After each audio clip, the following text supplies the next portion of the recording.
अमृत के धार के हो केतनो पियाई गो माई बिना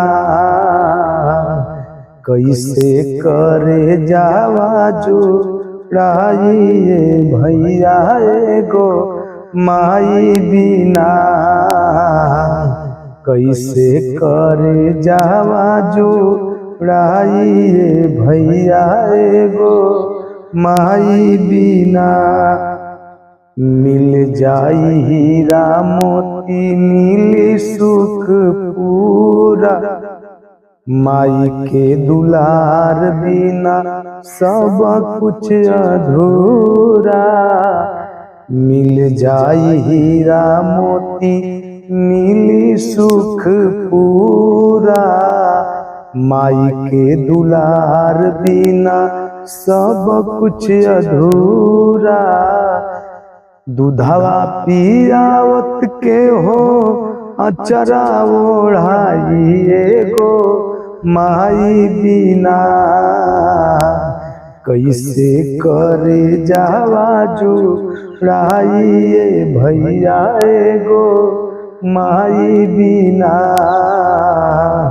कैसे करे जावा जुड़ाइए भैया गो माई बिना।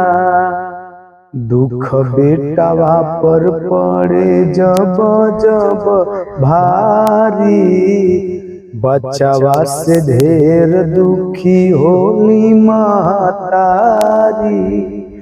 सही सही के ठोकर के हो तोह के जोगाइए गो माई बिना। सही सही के ठोकर के हो तोह के जोगाइए गो माई बिना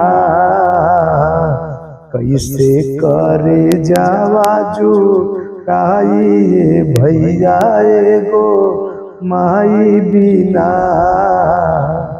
कैसे करे जावा जुड़ाइए भैया गो माई बिना।